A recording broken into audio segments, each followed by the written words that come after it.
Hey guys, welcome to the Doula Diaries. I'm Heidi. I'm the host of the Birth Story podcast, which drops birth story episodes and expert interviews every Thursday. I'm also the author of the Birth Story Pregnancy Guidebook and Journal. It is everything, 529 pages of everything that you need to know to prepare for your birth. You can get that at birthstory.com. And I am also the content creator for Birth Story Academy, where you go for online learning from a virtual doula. You can also get into my private Facebook community through Birth Story Academy. And here on Tuesdays is where we meet for Doula Diaries. So welcome.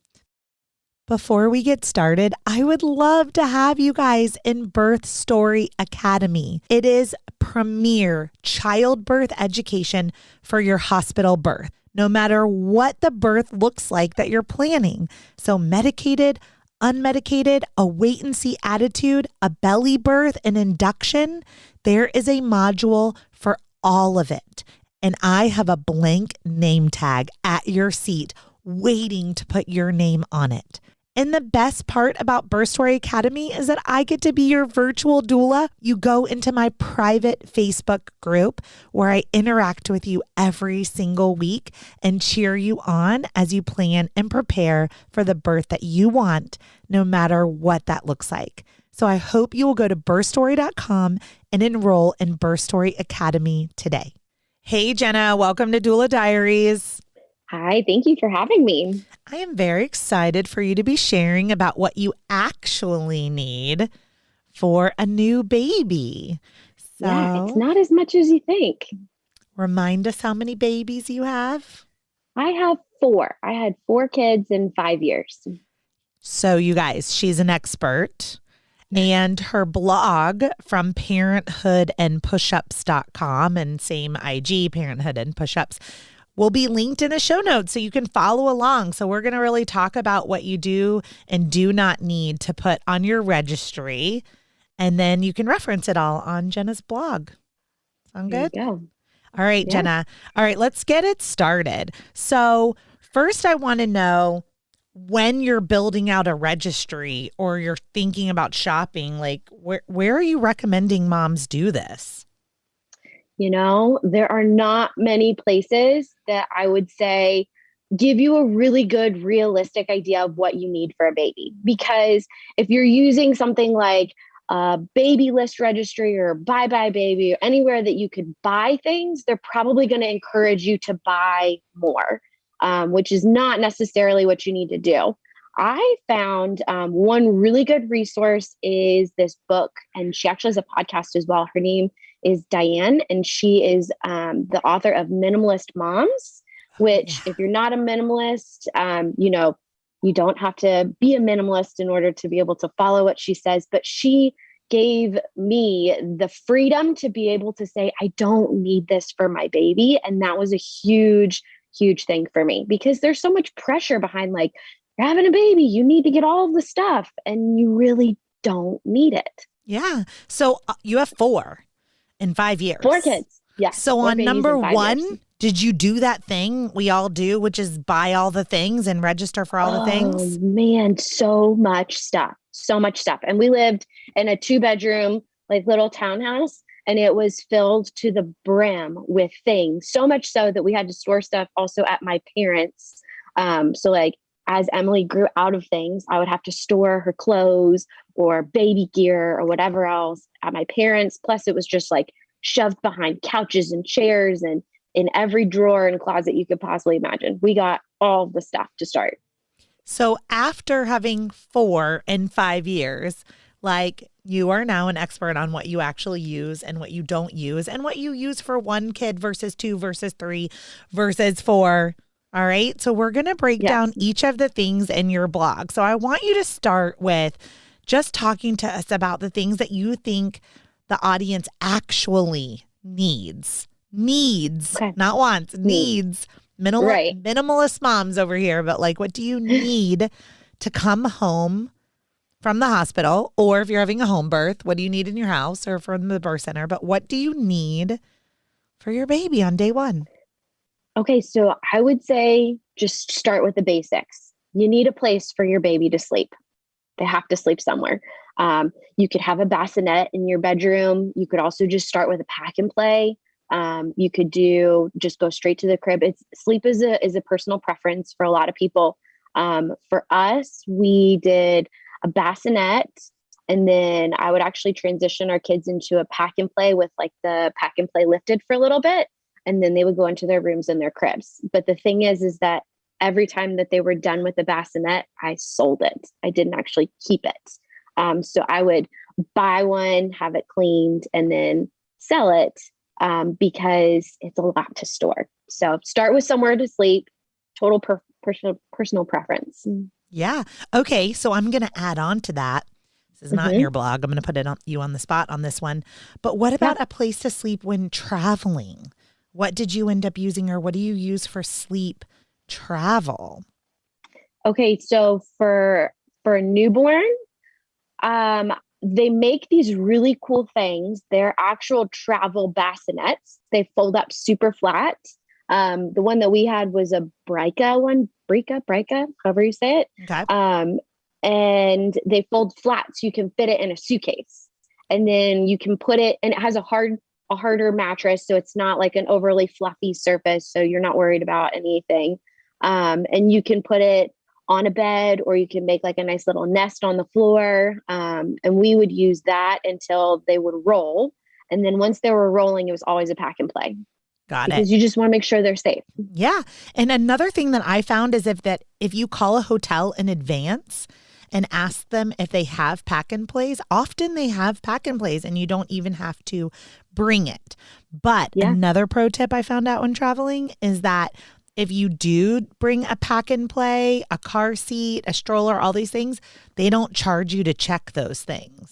The airlines don't. Like the baby equipment you can check for free, which is kind of awesome. Okay. That is awesome. So a place to sleep. All right. That's pretty important. All right. Yep. What's the next one? A car seat, which obviously non-negotiable. You got to have at least one of those, right? You got to be able to take your kids somewhere safely. Can we talk about the car seat for a minute though? This was something that was really frustrating when Jagger was born, and it was just a few years ago. The fire departments had stopped doing like safety checks. And so I had no idea, like, how do I install it and know I installed it properly? Do you have any tips for that? You know, I'm pretty sure we installed Emily's car seat wrong for like the first couple of months of her life because of the same reason. And we ended up having to just use YouTube.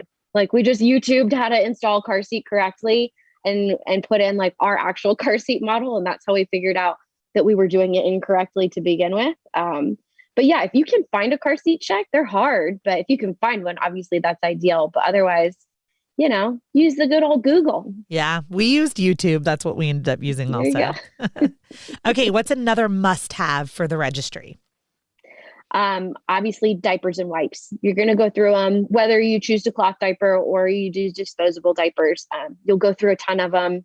I would say don't get too many of the smaller sizes to begin with, because you'll just go through the sizes so quickly. Like Jay, he's our 4-month-old currently, and he's a big dude, and he's already in size 4 diapers. So like if we were planning for, So if we were planning for him to be in like size 2s for a really long time, we would have had a lot of extra size 2s because he was not in 2s for very long. So diapers and wipes are a good thing to register for. You have to store them if you don't have a place to store them. That can be hard, but you could also ask for gift cards for those as well. Ooh, gift cards. That's a really good idea for your diapers and wipes. Yeah. And then there's like the diaper subscription services too that I really like, that you can get gift cards to like the Honest Company, or if you're doing cloth diapering, to maybe one of the services that launders the cloth diapers for you too. Yeah, that's smart. So, I like that one. Yeah. I will say, here's another pro tip on diapers though. Size up at night. That's something people don't know to do that. I'm like, so if your baby's in a size 2, put them in a 3 for bedtime, and they just will sleep better. Just trust me on that one. Yes. So Yep. Okay, what's next on your list? I would say a stroller is a really, really good thing to have. And for us, we did two different strollers when we started. We've gone through multiple strollers with our kids. So we did a Bob single, and then we did just a regular go to the mall single stroller. And the regular go to the mall single stroller was the first one that we got rid of. And we got a City Select that you can have as a single or a double. And I think I would have preferred to do that first, because if you have a second kid, your single stroller becomes just not helpful at all, if you have two kids that go in strollers. So I found, though, that I used the Bob more than anything because I was outside going for walks. It gave me a ton of freedom. And then once we had two kids, we got a double Bob, and that thing is a beast. But it's worthwhile for sure. And now with four kids, we actually have graduated from most all stroller usage, and we use a Veer wagon, and it is fantastic because I can haul my older kids. So the thing with the stroller is that by the time they're 3, maybe 4, they grow out of it, or they're too big for it, or they're not into it. And then what's the point of it? But with a wagon, it's nice because I can still use it when they're older. Yeah. I only have 2 kids, not 4 like Mhm. you, but we ended up doing the double stroller, and then we did the kickstand on the back. Mhm. So then they could Mhm. ride, so like by the time they were 3 or 4, they wanted to stand up and ride. And so then I could just kind of have one in a seat and one ride, and then they would switch back and forth. So, Yeah, that's nice too. I like that. all right. I like where we're going here. Okay. We have a place for them to sleep. We have a place to drive them around. We have a stroller. We have diapers and wipes. What's next on your list? Um, I think diaper cream is a really, really good thing to have. We always just went towards Aquaphor. There's a lot of different kinds. The only thing that I would say with buying diaper cream is don't buy it in bulk before you know what your baby's skin will react to. So I wouldn't put that as like a major registry item. I would get that as like a travel size or a smaller size. You need some on hand as soon as you get home, but you never know what kind of skin your kid's going to have, and you never know what they're going to need. So it's helpful to know that you're probably going to have to order something off of Amazon at 2 a.m. and that's okay. Yeah, that's good. We tried so many, and our kids really only responded to A&D ointment or Boudreaux's butt cream. Mhm. So There you go. this is not a sponsored podcast episode, you guys. So all of these are just real recommendations They are. from 2 moms. Okay, what's next? Your baby needs something to wear, so you're probably going to need some clothes. Okay. But I would say you need a lot less clothes than you think that you need, because they go through them real quick, real quick. I mean, newborn sizes, unless you have a preemie or a very, very small baby, you will not be in those sizes for very long at all. And then after that, it kind of just snowballs. And before you know it, you have a 4-month-old that's in 6-month clothes. Yep. And then you have a closet full of all these cute little So newborn or much. 0 to 3-month-old clothes. You could be like me and your baby came out almost 11 pounds and never fit into any of those clothes either. Yeah. So, And everybody loves to buy baby clothes. Everybody loves to buy you baby clothes. But the thing is they all buy the little itty bitty sizes, and they don't buy you the sizes for when they get a little bigger, and they stay in those sizes for longer because they grow so fast in the beginning. So all the really tiny sizes, I would not suggest having too much in those little sizes. yeah, that's good. I think 9 to 12 month is the best gift that you can Yep, give or register for. for sure. Okay, what else is on there?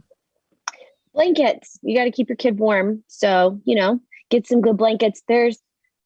There's a lot that goes into finding a good baby blanket. I mean, when you think about the purpose of a blanket, it's to keep them warm, maybe to swaddle them, maybe to cover them in the car seat, to lay them down on. So you have a lot of purposes behind them. Therefore, you might want some that are thicker and heavier that are better for like laying down on the floor, or, like a really good soft one to swaddle them with. And then if I'm being honest, the more kids that I have, the more that I use the blankets for other purposes other than just blanketing. So I'd be like, oh no, I need a burp cloth. Well, no, I don't. I got a blanket. It's fine. I'll just use a blanket instead. So maybe some absorbency, look for that in the blanket as well. But again, you don't need as many as you think you do. I would say like a good solid 6 to maybe 8, but you're going to be washing a lot of stuff anyways. So, you know, use the ones that you have instead of keeping them in your drawer to look at for later. Yeah. And any first time parent is like 6 to 8 is the minimalist. Yes, it is. So, Mm-hmm. all right, what's next? All right. So, baby wearing, I would say this is where you should spend the most time and effort. If there's any baby gear besides your stroller or your car seat that you're looking at, get a really good baby carrier and then also get a really good baby wrap.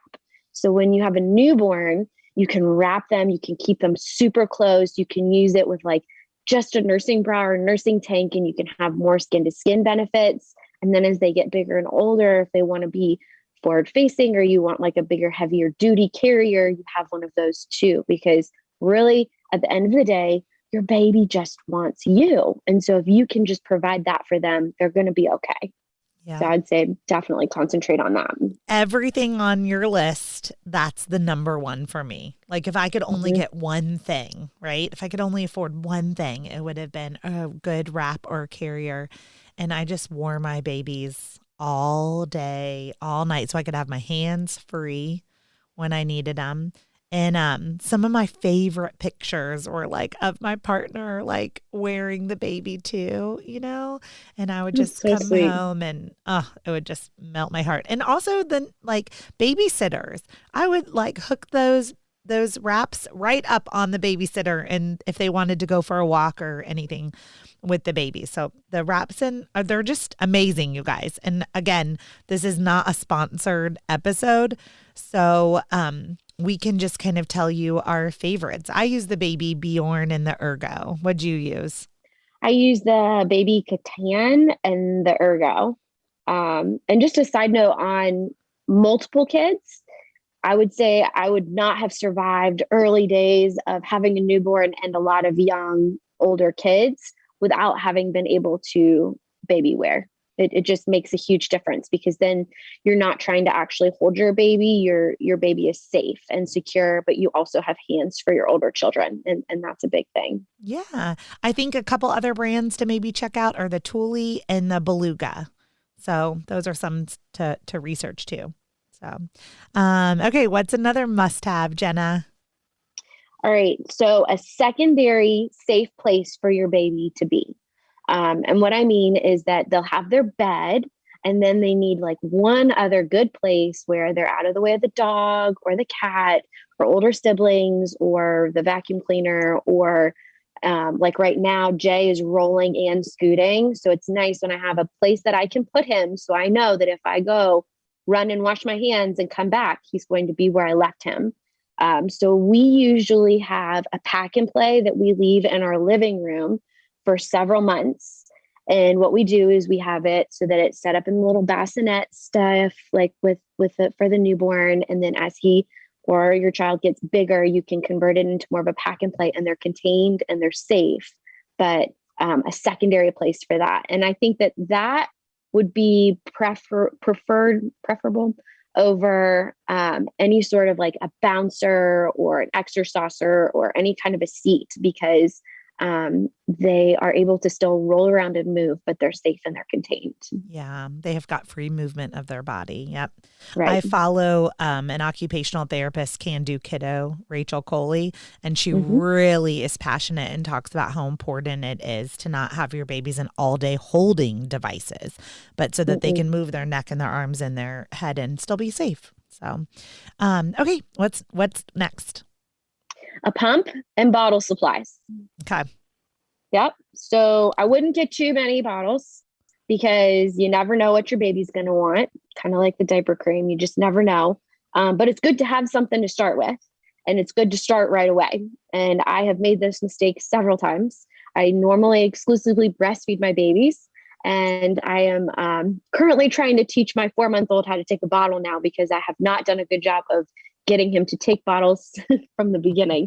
So if there's anything you hear from this episode, give your baby a bottle once a day if you're breastfeeding, and have a bottle on hand as soon as you bring them home because it helps you. It's a good thing. And then Yeah. don't be like me and wait until it's too long. Jagger starved himself out. Like I went back to work at 7 months and he was exclusively breastfed. And I wasn't able to breastfeed my first, Max. So he just had a lip tie and a tongue tie and just all the things. And so I exclusively pumped with Max. And so when Jagger came and he was able to easily breastfeed, we just breastfed the whole time. Well, 7 months later, I had to go back to work and he wouldn't take a bottle. He starved himself out. My poor, sweet nanny, Chelsea. Oh my God, for 3 weeks. 3 weeks, he didn't take a bottle while I was at work. All day, waited for me. Finally, he caved. If I could start another company, Jenna, it would be, which I'm not going to, but it would be to send one type of every bottle with different nipples to first time birthing persons so that they would That's have brilliant. like one of each one. So if you're building out your registry, I mean, that's something that I would say is kind of curate that. Like register for every nipple is so different on a bottle. Like, so just buy one of each bottle and then try them all out and see which one your baby likes. Yeah, that's smart. Hint, it's going to be the one that most resembles your actual nipple. Yep. So There you go. is the way it goes. Okay, what else do you have? Okay, so this is a personal preference. It's also a really weird thing, but the windy, that is one thing that I think is a really, really good thing to have because babies are gassy. And in my experience, the easiest way to relieve that gas is to use a windy. And I don't know what just, it is. What's a windy? okay, we're going personal here. Okay. So windy is basically something that you like put in their little bottoms and it like helps their sphincter relax so that they can fart when they need to. I've never, ever heard of this. I guess old school, they used to do like the thermometer trick where you like would use a rectal thermometer. But it has like a hole in the middle. So the gas comes out and it actually does make like a little whistle when it goes. So you know that it's working. But Wow. it feels slightly barbaric to do, especially if you're a first time parent. But I feel like if you can do it and you know that it will give your baby relief and you will get some sleep, try it. So have just like a little box of them on hand. If it's not for you, it's not for you. But I think that it's a really, really helpful thing to have on hand. Very cool. Neat tip. I have never heard of it. Is there anything else on the must-have list? You definitely need to have a nice small stock of baby first aid supplies. Okay. And the reason is because I learned this the hard way with my first. She had a fever and I didn't know what to give her. And so I'm like, John, we gotta go to CVS. We gotta get medicine. Like she's too little for medicine, but no, she's not. And we needed it. So if you just have just some baby Tylenol or some baby Motrin and a little bit on hand, not a ton, but enough to be able to get you to where you need to get to the next dose, you'll be able to not have to discover it in a panic. Yeah. Because that's what I did for sure. That is a really good point. And that brings me to something I tell all of my doula clients is that when you're picking a pediatrician, I think it's really important to also pick a specialist or two of body parts that could get injured. Because if you have a baby who gets injured or a toddler that gets injured at night or on the weekend, and you are not an established patient, the only thing you can do is go to the ER versus be able to call the nurse or the triage line for the specialist you already have. So as you're building out your first aid kit, think about having other specialists on hand. I'm going to give you a really good example of one. Mouth and eyes and nose and ears. Ear infections will sneak up on you. Throat, sore throats that are like adenoids things. They poke their eyes. They knock their teeth. So I do recommend that you don't wait to have a dentist or an eye doctor or an ear, nose, and throat until you need one, but that you go ahead and establish care so that if you need one at night or on the weekend, you're already an existing patient. So that's so smart. That's so brilliant. I wish I had done that. And write them down because you don't want to have to flip through your phone in the middle of the night to find it. Like I keep there's like a medicine dosing chart that our pediatrician gives us, and I keep it with the medicine so that we can always access it. And it's old school, keep things written down to be able to have it easily accessible, because when your kid is sick, or injured, you don't want to spend the time to have to think about that kind of stuff. Side note, our third daughter, Maggie, broke her leg the beginning of January. And I really wish that I had like an understanding of where I would take my children if something like that happened. I just never really considered like, my toddler might break her leg someday. Like that's not something you want to think about, but I had no idea where to take her. So if I had done what you had said, I might have had a better understanding of where to take her and have gotten her seen sooner. Yeah, I always recommend that you know the closest emergency room, children's emergency room, and you do a dry run. Practice driving there and driving to the entrance of the children's entrance, which is different than the adult entrance. So as we're talking about first aid and safety, those are definitely the must-haves. Okay, so what does everyone not need? Like what can we take off of our registry right now? Toys, particularly for newborns.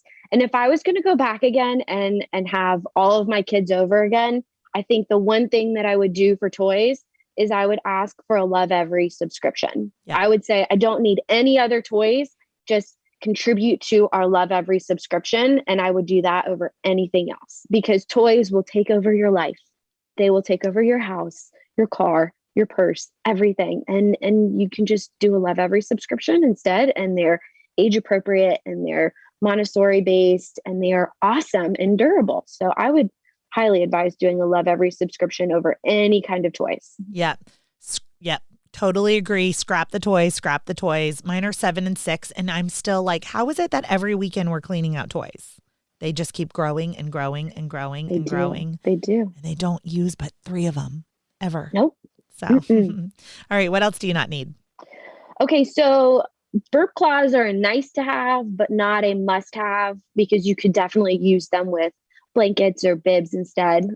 So I wouldn't go out and buy like 75 burp cloths like all the registries tell you to buy. I have a couple, but you don't need a ton, if any at all, especially if you don't have a baby that spits up. Yeah. And if you cloth diaper, it's basically the same thing as the insert of the cloth diaper. So you definitely don't need burp cloths if you're cloth diapering. You want to hear a funny story? Yeah. The burp cloths that we do use are cloth diapers from when I was a baby. My mom saved them because they're like so durable and awesome. So we have like 8 of them that are old school cloth diapers. They are ugly, but they are absorbent and they work really well. 100% the same story in this house. There you go.